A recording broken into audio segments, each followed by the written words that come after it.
Hey everyone, it's Charlene. Today we're making this fun jungle themed card with some of the new products from Hero Arts. So we'll start out by creating our background. This is going to be tone on tone. I have a 4 1/4 by 5.5 piece of kiwi cardstock, and this is the new leafy background cling stamp. I'll take the release paper off of the back here, and then I'm going to line this up. You can see it's A2 sized. I'm going to line it up with my card panel and place it directly over that cardstock. Now I'll lift it up with my clear plate here on my stamp wheel, just making sure it sticks on there really well. I mentioned this is going to be tone on tone, so I'm bringing in the Green Hills Core ink. And this is going to look really fun because you're going to have a slightly different shade of green for these leaves all over the background. So I'm going to stamp and twist with my ink there. Once I get my stamp nice and inked up, I can flip this over, press it down to get the whole image to transfer, and lift that up. Oh, it already looks super cool. If you want to darken things up some more, you can always go back in with a second stamping, which is what I'm going to do here. So I'll go ahead and repeat the process, putting ink all over the stamp, and then we'll flip this over and press down with some nice even pressure. And there we go. Next, I'm going to bring in the Jungle Scene stencil. This is really fun. It has lots of different options. I'm going to go with this main piece here. It looks almost like a storyboard. So I'm going to add some masking tape along the edges. That way I don't accidentally stick ink on our background that we've created. We don't want the ink to go outside of the stencil area. So I'm lining this up, sticking it to my mat, and then I'll add some masking tape along the other edges, again, so I don't mark up our card panel. I just want the ink to go in the areas of the stencil. Once I get that down, I'm going to use some Nautical Core ink, which is this beautiful dark blue. It's almost a kind of navy color. I'm really going to get it there on my brush and come in and cover up the whole scene. Now, because the Nautical Core ink is a darker ink, it's going to cover up the kiwi cardstock, and it's also going to cover up our leafy pattern that we created with the green hills. So we are going to be left with the negative of this stencil in the kiwi and the green hills. You'll see when I pull this up at the reveal, it's a really fun technique because you get all of the pattern and texture from your background stamp.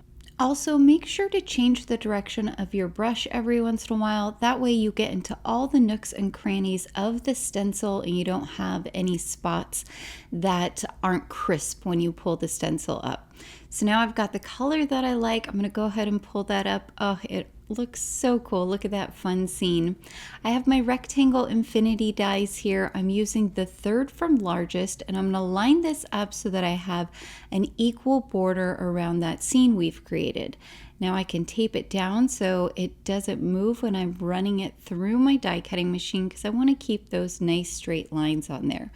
I'll cut this out. Here's the finished cut piece. You can see it looks so fun.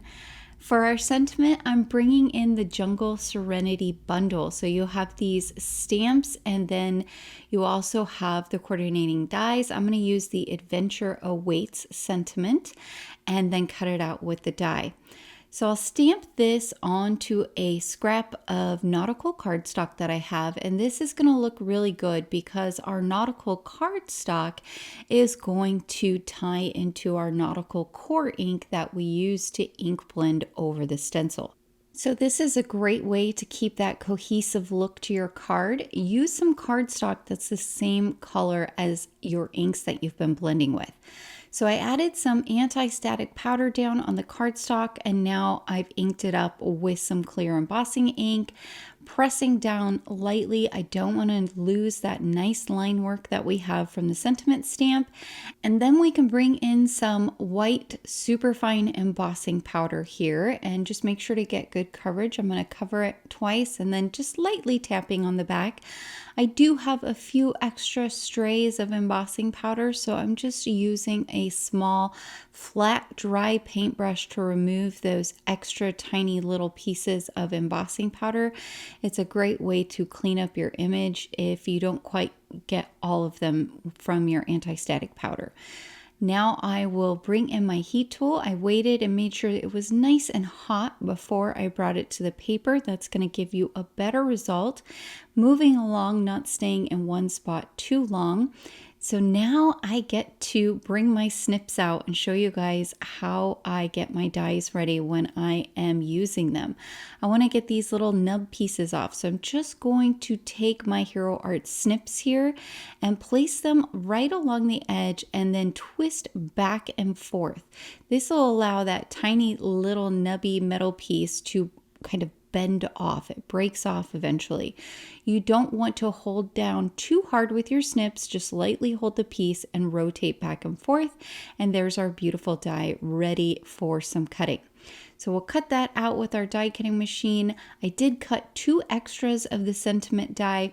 I'm going to layer these up with some Hero Arts precision glue. So I'm running the glue all the way along the first die cut while I hold it with my reverse tweezers.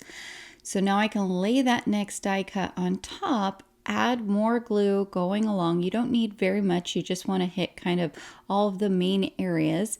And then I can add my top heat embossed piece on top of there, remove my tweezers, and then pinch around the edges to make sure that everything is nice and lined up. So while you're doing this, take your time. You don't have to rush, but it's not that hard to do, and it really adds a lot of impact to your card because you can see here now we're going to have this nice thick sentiment to add to the front of our card. To create our border, I'm using a piece of Dove white cardstock. It's cut to 4 1/4 inches by 5 1/2 inches. And I'll add some glue here to the back of our stencil background.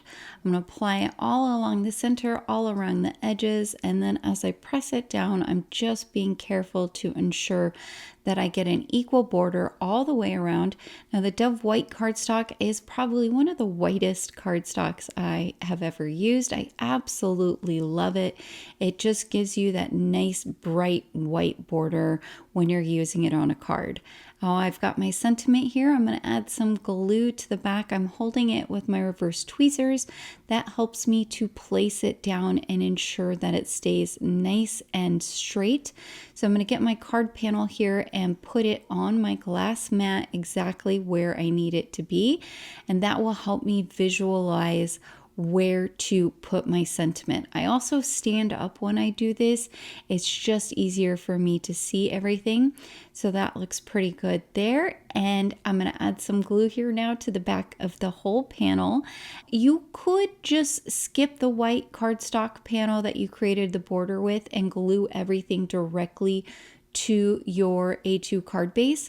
That's just a personal preference. For me, I prefer to do it on a card panel first.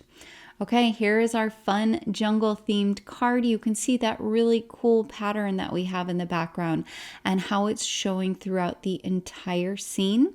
I hope you all picked up some tips and tricks today. Please be sure to like and subscribe so that you'll know about future videos here on the Hero Arts channel. Thank you so much for joining me, and I hope you all have a fantastic day.